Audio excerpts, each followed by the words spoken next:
अस्सलाम वालेकुम रहमतुल्लाहि व बरकातुहू। इमरान खान ने जब तकरीर की थी, जब ये धरना शुरू हुआ था, तो उन्होंने कहा था कि रियासत जो है वो हिफाजत करेगी अपने लोगों की, और वो चाइना चले गए ये सोच के कि उनकी टीम जो है वो पीछे से हालात पे काबू पा लेगी। लेकिन ये इमरान खान की टीम ने बहुत कमजोरी दिखाई। जो मोटरवेज ब्लॉक हुए, जो लोगों की अमलाक को नुकसान पहुंचा, कारें जलाई गई, मोटरसाइकिल जलाए गए, गरीब दुकानदारों को लूटा गया, यहाँ तक कि उस बच्चे को भी नहीं छोड़ा गया जो बेचारा केले बेच रहा था, छोटा सा बच्चा था, वो टीनेजर। तो ये हुकूमत की नाकामी है। मैं बार बार कहूंगा, अब एक ही तरीका है इसका सद्देबाब करने का। जिन जिन लोगों ने अमलाक को नुकसान पहुंचाया, वीडियोस में कई तो नजर आ रहे हैं, और बाकी दूसरों का वो नाम अगर वो पकड़ेंगे तो वो खुद लेंगे कि ये भी मेरे साथ था। ये भी खादिम रिजवी और उसके साथ जो कोई दूसरा मौलवी था जिसने जनरल बाजवा को कहा था कि ये कादियानी है और जजिस को कत्ल करो, इनको जब तक गिरफ्तार नहीं किया जाएगा इसका सद्देबाब नहीं होगा। ये फितना आज छोटा है, कल को मेरी एक छोटी सी बात पे गौर करना कि कल को अगर यही खादिम हुसैन आके पूरे मुल्क की सड़कें ब्लॉक करवा देता है और कहता है कि हुकूमत मेरे हवाले करो, नहीं तो मैं सारा मुल्क बंद कर दूंगा, क्या करोगे? फिर तो मार्शल लॉ भी लग जाएगा।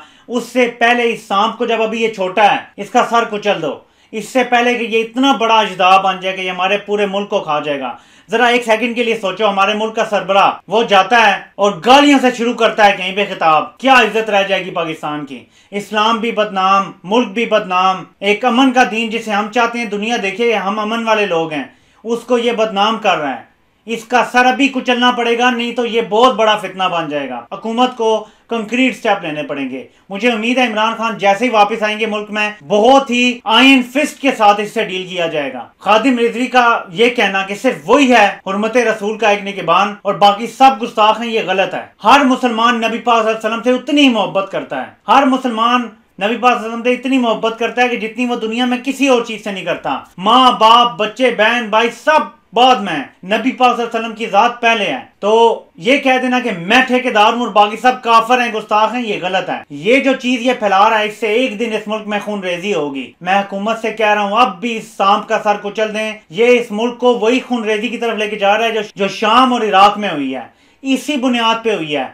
एक दूसरे को काफिर काफिर कहते थे। शिया सुन्नी लड़ाई है, आज भी याद रख लो। इससे बचा लो इस मुल्क को। इस सांप का सर अभी भी वक्त है, इसे जेल में डालो, अभी भी वक्त है इसका सर कुचलने का। जैसे अल्ताफ हुसैन के पाबंदी लगी है ना कि कोई टीवी पे उसका खिताब नहीं लग सकता, कोई अखबार में उसकी खबर नहीं लग सकती, बस ऐसे कर दो। टीवी पे खादिम हुसैन कभी कोई दिखाए, वो चैनल बंद, कोई खबर नहीं लग सकती वरना वो अखबार बंद। ऐसे करोगे, आज देखो कराची एमक्यूएम से आजाद हुआ है ना, पीटीआई जीती है ना कराची से, वरना कराची वाले तो कब से आजादी चाहते थे।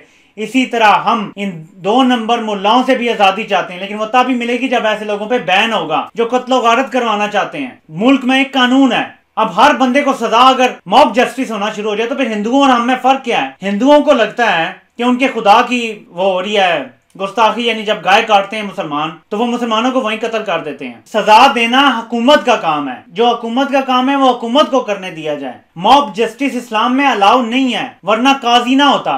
खुलफाए राशिदीन के दौर में काजी ना होते, वही बस सब फैसला करते, लेकिन बादशाह वो थे, लेकिन काजी भी होता था, और काजी जो फैसला करता था वो बादशाह वक्त को मानना पड़ता था। इसी तरह अगर तो सुप्रीम कोर्ट ने गलत फैसला दिया है, मेरा ईमान ये है कि वो भुगतेंगे, अल्लाह पाक उनको सजा देगा, लेकिन अब जिम्मेदारी उन पे है। बिल्कुल उसी तरह जैसे हम किसी दीनी मसले के लिए किसी मुफ्ती के पास जाते हैं, जब मुफ्ती एक फतवा दे देता है, हम बेशक जो भी सोचें उसके बारे में, फतवा देने के बाद उसकी जिम्मेदारी मुफ्ती पर है। इसी तरह काजी पर जिम्मेदारी है। अगर आसिया ने गुस्ताखी किया, उन्होंने जानते बूझते हुए उसको छोड़ा है, तो जिम्मेदारी उन पर है। इसमें सबको काफिर कहना शुरू कर देना, इमरान खान को बदनाम करना, फौज को बदनाम करना, ये गलत है। इसलिए जितनी जल्दी एक्शन हो उतना अच्छा है। बहुत बहुत शुक्रिया।